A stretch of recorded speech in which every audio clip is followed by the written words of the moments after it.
We're going to talk about Ukraine. We're going to talk about some other things, but principally that's going to be the focus.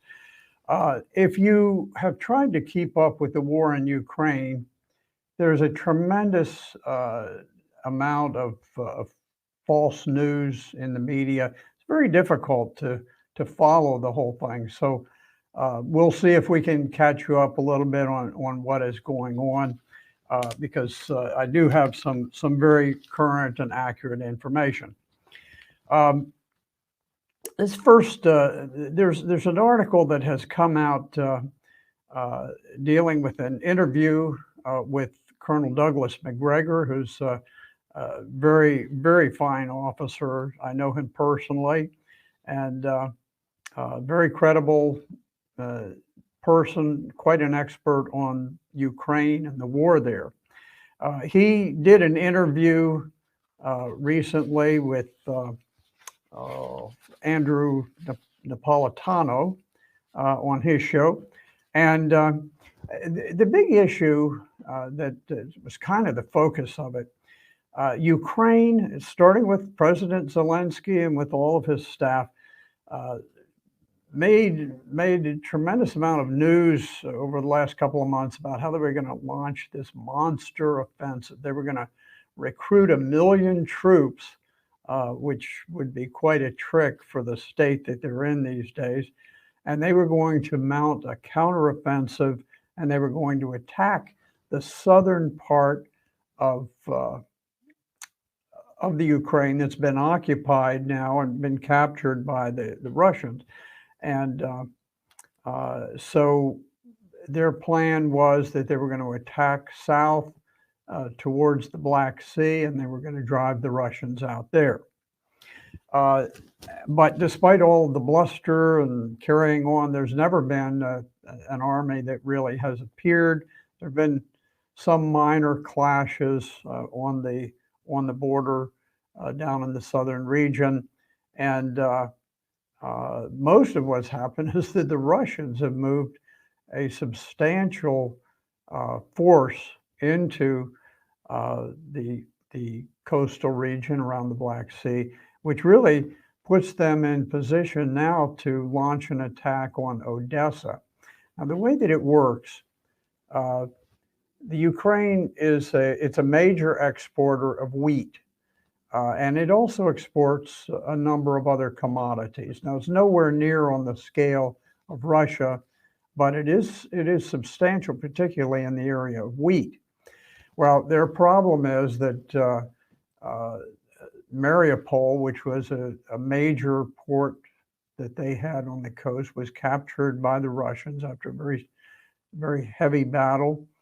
And now the major port city that remains on the Black Sea is Odessa. Odessa is in the hands of the Ukrainian government. If Odessa falls to the Russians, then that will cut off Ukraine's access to the sea and will pretty much force them to come under the orbit of Russia. I don't think that they can remain a truly independent nation if Odessa falls. So in any event, that's where we are. Colonel McGregor believes that, first of all, the counteroffensive, it didn't just fizzle. It really just never happened. It was more in the imagination of Zelensky and some of the other folks that he's got working for him. But now, Colonel McGregor is of the opinion that Russian forces may very soon turn and seize the port city of Odessa and cut Ukraine off from ocean access, which would be truly the effective end of the Ukrainian country. In addition, he's predicting that they'll first take Odessa, and then they will go to the northeast, and they will seize the second largest city in Ukraine, which is Kharkiv. Now, one of the reasons that behind believing that the Russian forces are thinking about Odessa is that President Putin has made clear his intention to capture some very vicious terrorists who really unleashed a murderous crime in Odessa back on May the 2nd of 2014. What happened in 2014, the Central Intelligence Agency planned, promoted, and assisted a coup that overthrew the duly elected president of Ukraine, a fellow named Yanukovych. Yanukovych was driven out on a couple of months before this crime in Odessa. And so what happens then is the Central Intelligence Agency and the State Department literally selected the ministers who would take over the new government of Ukraine. So it was really a puppet government installed by the Central Intelligence Agency. And so a couple of months go by, and there's a tumultuous period after the coup was staged, and the revolutionary junta that was installed decided that they were going to suppress any voices of opposition. And so there were some demonstrations against the coup because keep in mind, it had overthrown the duly elected government of Ukraine. So naturally, there were people who opposed that and they protested. Well, in any event, down in Odessa on the Black Sea, these Ukrainian nationalists who had staged the coup trapped 42 men and women in a trade union building where they had escaped to. And all of these were unarmed people, and the Ukrainians burned them alive. And in fact, there was a fellow, Andrei Brazemsky, who jumped out the window to escape the fire, and they set upon him and they beat him to death with iron pipes. It was believed rather widely that the massacre in Odessa was a planned act of intimidation, basically in order to solidify the strength of the coup government, the revolutionary government, and to prevent any of the Russian-speaking Ukrainians from voicing opposition. It's important to note that the Central Intelligence Agency clearly has produced blacklists of people for the Ukrainian government to pinpoint and to go out and arrest or to assassinate. The governor of Nikolaev, that region, openly called for the assassination of any Ukrainians who supported Russia. Many of them do because they speak Russian and that's their heritage. Ukraine is a very complex place, and there is a mix of ethnic Ukrainians and ethnic Russians. There was a former member of the SBU, which is it's kind of like the old KGB or any of these intelligence agencies, and he defected to Russia in 2018, and he reported that the SBU had been advised by the Central Intelligence Agency since the coup in 2014. But in any event, the Ukrainian military failed to pull off their much touted Kherson counteroffensive on the Black Sea. And then there's some question that was raised by Andrew Napolitano. What really are the casualty rates on both sides? It is the opinion of Colonel McGregor that the that the actual number of Russian dead is somewhere between 13 and 15,000 dead, as opposed to 60 to 80,000 on the Ukrainian side. So we're talking about, you know, multiples of people, of Ukrainian soldiers dying for every Russian soldier. And I think it is clear at the very beginning of the war, I think the Russians may have lost more soldiers than the Ukrainians for that short period that they were launching that attack against the Ukrainian capital, Kiev. But then when they refocused their efforts down to the east and along the Black Sea, they changed their tactics. They came up with much more aggressive rules of engagement. And at that point, their casualties went way down and the Ukrainians' casualties went way up. And that continues to be the case right now. Okay, here's another report. This is Carl Osgood. He compiles a report for the Executive Intelligence Review. And he reported on the weapons pipeline going into Ukraine. And from all of the intelligence he's receiving, it appears that the flow of weapons from the United States and NATO going into Ukraine may very well be drying up to a large extent. He cited statistics for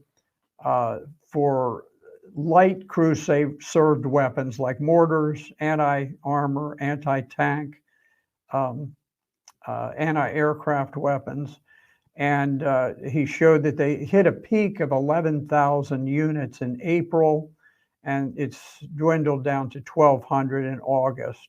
So we're looking at, you know, roughly a ninth or a tenth of what they originally were. When you get into the heavy weapons, the tanks, the armored vehicles, artillery, that type of thing, the rate of replacements reached almost zero in August. So there's a tremendous decline. And meanwhile, of course, the Russians are destroying the weapons that they do have.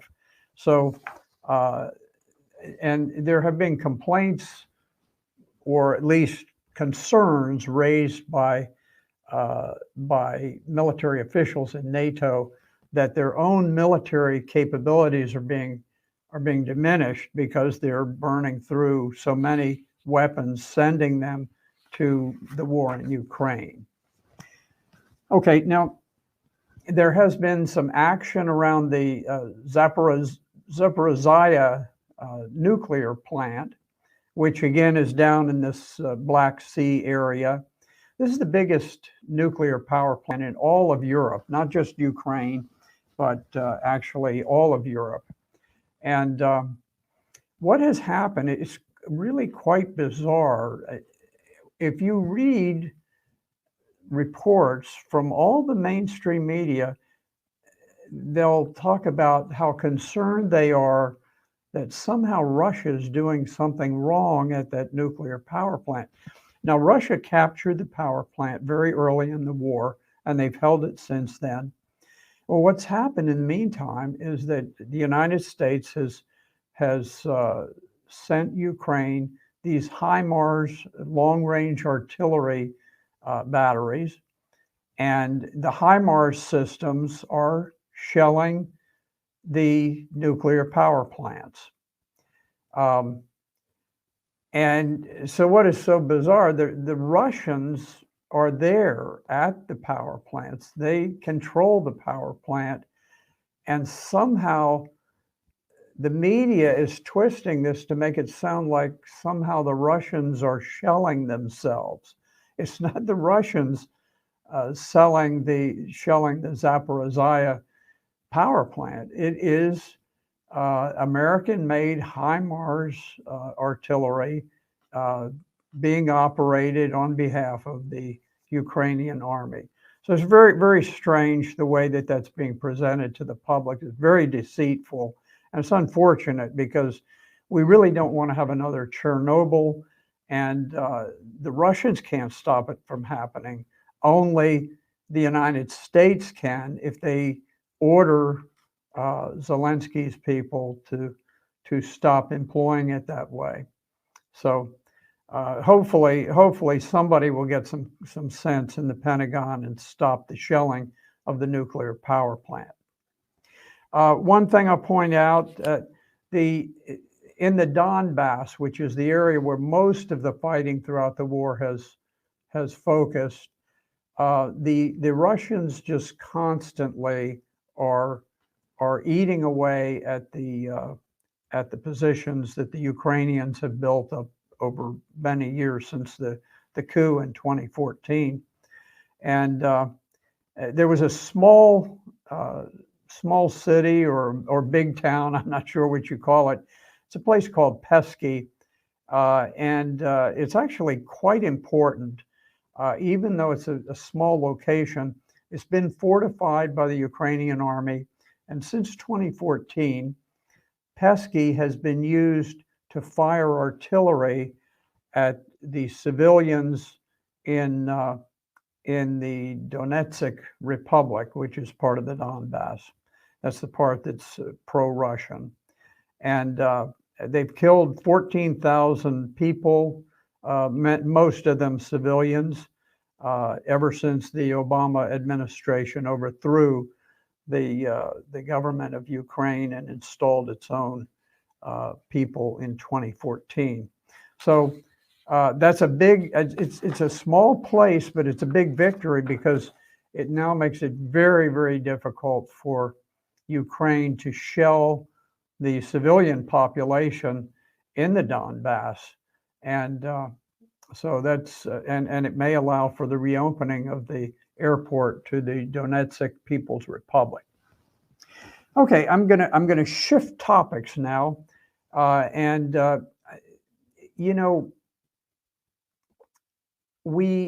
this critical race theory has become a huge issue. It has permeated corporate life, academia, public schools. It's a very powerful influence. And here are a couple of indications of where it is. It's been, you know, like all of the bad things that come out of us, it's exported overseas.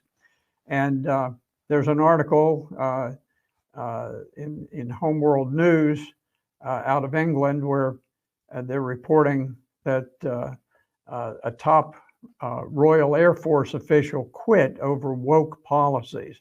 Well, specifically what happened, the head of recruitment for the Royal Air Force resigned because of restrictions on recruiting white males to serve in the Royal Air Force. And they had stopped recruiting white males because they have quotas for female applicants and minority applicants. And they're quite extreme. The RAF, Royal Air Force, has set a goal of doubling the current percentage of women so that by 2030, 40% of all of the military recruits would be female. You know, a lot of women raise families and they're not interested in military service. So you're talking about an extraordinary number of the remainder, which includes, unfortunately, I know this for a fact, a tremendous portion of lesbians who are in the military. And so, you know, it's a tremendous deterioration of the morality, the decency, patriotism, and so forth when you get too many people of that sort. But in any event, they want to have 40% female recruits and 20% ethnic minorities, which means that the old-fashioned white person, the ones who fought the battle for Britain and won against the German Air Force, the Luftwaffe during the Second World War, those people, they're gone. They're a thing of the past. Now, what's interesting is the same thing is going on over here. There was an article in the American Conservative entitled "Firing White People First," but they're focused on a specific situation, and this is in the Minneapolis school district, where the teachers union just signed off on an employment contract, a union contract with the district. And it said that from now on, the district committed to fire white teachers before any teachers of color would be laid off. And it's quite an amazing thing. I mean, for most of my lifetime, we have been pounded with this idea that, you know, equal opportunity and this kind of thing, which really meant a little boost up for minorities, but at least it wasn't so oppressive. But what has happened is that with critical race theory, we have this diversity, equity training going on all over the place, and it is so repressive that that whites and Asians really are afraid to articulate any objection to anti-white or anti-Asian racism, no matter how severe and how blatant it is. I mean, this really goes against American tradition going back for the last 75 years, I guess. Under critical race theory, ability, effort, and behavior are irrelevant. They don't matter. All that counts is skin color. And I'm going to tell you, there's no nation that despises its most productive and law-abiding citizens can survive for long. It just can't happen. Western civilization is racing downward into a very sinister vortex. I hope we can turn it around. We're going to have to start with these midterm elections, and then we're going to have to get a president who will really launch into major change. Okay, final issue, and now I'm kind of back to the Ukraine situation. The other day, there was a very dramatic assassination. There was a woman named Daria Dugina, and she was the daughter of a hawkish Russian philosopher who gave speeches and so forth, you know, just as we do in this country, where people, you know, if they have a strong opinion, they express the opinion. And Daria Dugina and her father, now her father was the primary one, but Daria went with him, and she was behind him in what his views were, which were very, you know, patriotic and very, very pro-Russian. Well, in any event, I suspect the Ukrainians, probably with targeting information from the CIA, British MI6, assassinated her. They set off a car bomb that blew her literally to pieces and burned all the remnants of her body in a fiery blast. So in any event, even in the heart of Russia, even in Moscow, Ukraine is carrying out deadly assassinations. And it's important to know that right now there is a major campaign underway to shut down any voices that are accurately portraying the situation between Russia and Ukraine. The Ukraine has just, they have sort of a ministry of truth, a ministry of disinformation, and they just published a list of 30 enemies of the Zelensky government and accused them of spreading disinformation. I'm going to tell you, this word disinformation is very dangerous because it is essentially code word for you can kill this person if you can get them in your sights. And so Ukraine published this list of 30 enemies spreading disinformation. And the list included U.S. Senator Rand Paul, former Congressman Tulsi Gabbard, a great woman who's a great hero, Diane Sayers, who is running for as a candidate against Chuck Schumer for Senate in New York. And they included on that list me. So I have the great distinction of having been condemned as one of three people, actually. The ISIS Caliphate, the great terrorist movement that spread throughout the Middle East and was then suppressed. At the height of their power, they only singled out three people as enemies of ISIS, and I was one. And they called me the American Crusader. So I'll accept that I am an American Crusader, and so I'm the only person who has ever been both on the list condemned by ISIS and now on the list condemned by the Ukrainian government. The Ukrainian government put up this hit list of 30 Americans, and there was a tremendous backlash that spread across Europe because there were a number of Europeans among the 30, and they quickly pulled down the list so that people couldn't see it. But we know who's on the hit list, and now that we have seen the woman assassinated in Moscow for, among other things, what they call disinformation, now they've labeled these 30 Americans as people who are promoting what they call disinformation.